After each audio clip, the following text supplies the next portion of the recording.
नमस्कार, मैं हूं मुरली मनोहर। आप देख रहे हैं नेशनल कवरेज। तो नेशनल कवरेज का सबसे लोकप्रिय कार्यक्रम राजनीतिक चर्चा में आपका स्वागत है।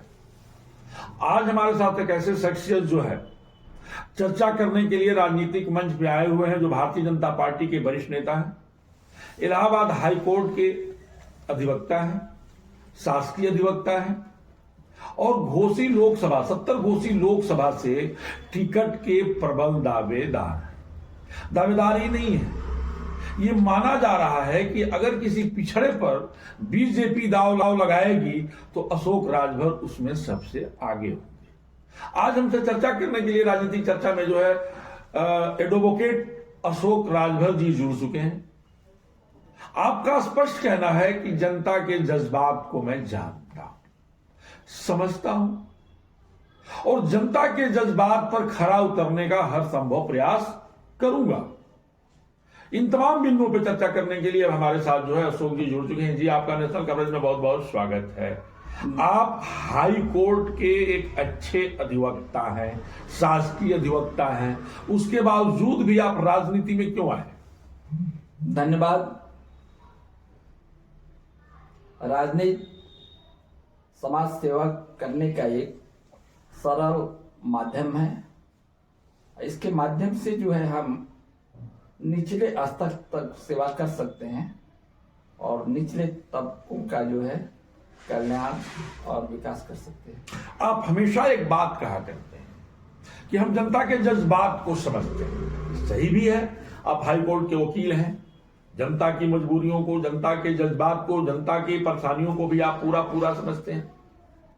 आप हाईकोर्ट में भी जनता की समस्या को समझते हैं। आपको अगर सबसे बड़े पंचायत दिल्ली में सदन में पहुंचने का मौका मिला, उसमें आप जनता के जज्बात को कैसे समझेंगे? ये जो है जनता के बीच जो है महत्वपूर्ण समय अपना निकाल कर घूम रहे हैं, अनुभव कर रहे हैं। हम बाखूबी समझ रहे हैं कि घोसी की समस्या क्या है, जनता क्या चाहती है।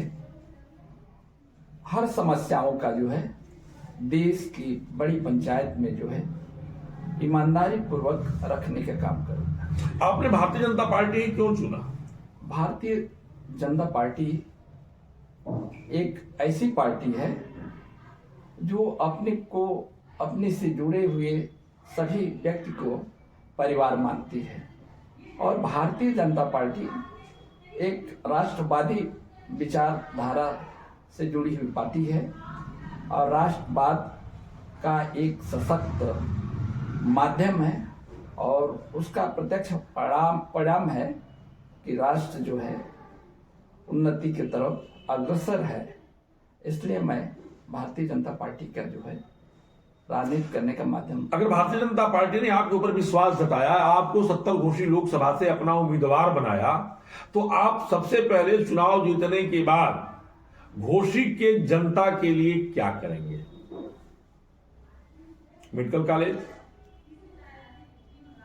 सड़कें या बाढ़ पीड़ित क्षेत्रों में जहां कटान होती है, जैसे कि आपका विधानसभा मधुबन आएगा, बाढ़ क्षेत्र में जहां कटान होता है उनके बचाव के लिए, इन तमाम चीजों में आप क्या करेंगे?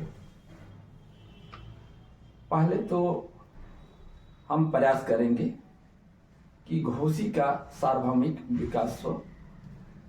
दूसरी बात यह है कि घोसी का जो नक्शा है, यहाँ शिक्षा का बहुत बड़ा हब बनाया जा सकता है जी। और हमारे जो विद्यार्थी यहाँ से निकलकर दिल्ली, इलाहाबाद शिक्षा के लिए जा रहे हैं, हमारा प्रयास रहे कि स्थानीय स्तर पर ही उच्च शिक्षा की व्यवस्था हो और हमारे विद्यार्थियों को जो है उत्तम शिक्षा यहाँ उपलब्ध हो और यहाँ से निकलकर जो है शिक्षा लेकर देश का जो है उन्नति में भाग ले। रही बात कटान का, मधुबन हमेशा जो है बाढ़ग्रस्त, घाघरा का जो है कटान से परेशान रहता है। हमारा प्रयास रहेगा कि मधुबन की जनता को जो है बाढ़ से जो राहत मिले और घाघरा का जो तटवर्तीय क्षेत्र है उस पर जो है अच्छे अच्छे ठोकर बंधा लगाकर अधिकतर नागरिकों का जो है बचाव किया जाता है। बचाव करें। जी जी जी, हम आपकी जानकारी के लिए बता दें कि उत्तर प्रदेश के घोसी 70 घोसी लोकसभा पूर्वांचल का सबसे महत्वपूर्ण सीट है। इसलिए भी महत्वपूर्ण सीट है कि इस पर जो है स्वर्गीय कल्पनाथ राय 5 बार सांसद रहे, 3 बार कांग्रेस से सांसद रहे, 1 बार निर्दलीय सांसद रहे और 1 बार कल्पनाथ राय जो है समता पार्टी से सांसद रहे और उनको विकास पुरुष भी कहा जाता है। अशोक जी, अगर आप सांसद होते हैं तो क्या कल्पनाथ राय के सपनों को साकार करेंगे? यदि यहाँ की जनता हमारे ऊपर विश्वास किया तो हम श्रद्धेय कल्पनाथ राय जी का सपनों का मऊ बनाने का प्रयास करेंगे। और हमारा ये प्रयास रहेगा कि मऊ का जो भी काम अधूरा रह गया उस काम को बाखूबी पूर्ण करने का प्रयास करेंगे, ताकि मऊ आगे चलकर पूर्वांचल के नक्शों पर एक अपना उभार ले सके। घोसी चीनी मिल जो है किसानों के चीनी का कटोरा कहा जाता है। अगर हम पूरे जनपद की बात करें, जनपद नहीं बल्कि हम कई जनपदों की बात करें, अगर छठियाओं चीनी मिल को छोड़ दिया जाए तो घोसी में गन्ना की पेराई होती है और किसानों का जो सबसे बड़ा धंधा है वो गन्ना का है। अगर आप भारत के सबसे बड़े सदन में जाते हैं तो चीनी मिल घोसी के लिए क्या करेंगे? हमारा प्रयास रहेगा कि घोसी की जो चीनी मिल है उसका पुनर्उद्धार हो, पुनः वो जो घोसी की चीनी मिल जो है अपनी पेराई काम शुरू करे और हमारे घोसी के आसपास के किसान जो गन्ना उत्पादन करके जो है नकदी जो है राशि प्राप्त करते हैं, आसानी से जो है और गन्ना का उत्पादन करें। और अंतिम, बहुत कम समय है, अंतिम सवाल मैं आपसे ये करना चाहता हूं कि पूरे एशिया के तमाम देशों में मऊ की मऊवाली साड़ी, क्योंकि मऊ को खटर पटर का शहर भी कहा गया है और यहाँ की जो मऊवाली साड़ी है वो एशिया के तमाम देशों में भेजा जाता है। अगर आपको मौका मिलता है तो आप अल्पसंख्यक समाज के लिए, आपको अगर मौका मिलता है तो आप जो है बुनकरों के लिए, अगर आपको मौका मिलता है तो उनके लिए जो साड़ी के कारोबार में लगे हुए हैं, उनके साड़ियों को बाहर भेजने में बड़ी दिक्कतें आती हैं, उनके आवागमन के लिए रेलवे में क्या करेंगे? कोई स्पेशल ट्रेन चलवाएंगे या कोई ट्रांसपोर्ट की व्यवस्था कराएंगे? मऊ की जो साड़ी उद्योग है जी, देश में ही नहीं विदेश में भी प्रसिद्ध है। मऊ का जो जीविका का माध्यम है, हमारे बुनकर भाइयों का एक सशक्त माध्यम है।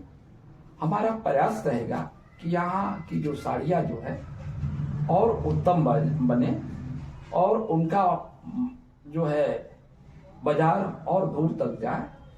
इसके लिए हम रेलवे ही नहीं, परिवहन का जो मार्ग है रोडवेज, उसमें भी प्रयास करेंगे कि रोडवेज से भी इस उद्योग का जो है अनुकूल जो है प्रसार हो और रेलवे में जो है इसके लिए हमारा प्रयास रहेगा कि रेलवे अलग से जो है इस साड़ी धंधा के लिए स्पेशल ट्रेन चला। जी, तो आप सुन रहे थे अशोक राजभर जी को। अशोक राजभर जी जो है हाई कोर्ट के एक अच्छे वकील हैं और 70 घोसी लोकसभा से भारतीय जनता पार्टी के टिकट के प्रबल दावेदार भी हैं। आपका स्पष्ट कहना था कि घोसी लोकसभा क्षेत्र की 3 विधानसभाओं का सबसे प्रबल समस्या जो है, मधुबन विधानसभा की बात करें तो कटान है। कटान के लिए ठोकर की व्यवस्था, उनके लिए जो है उनके रख रखाव की व्यवस्था पर जो है आपका विशेष ध्यान जो है आकर्षित करेंगे। और घोसी चीनी मिल की कायाकल्प के लिए भी आप भारत सरकार से जितना हो सकेगा उतना बजट ले आकर के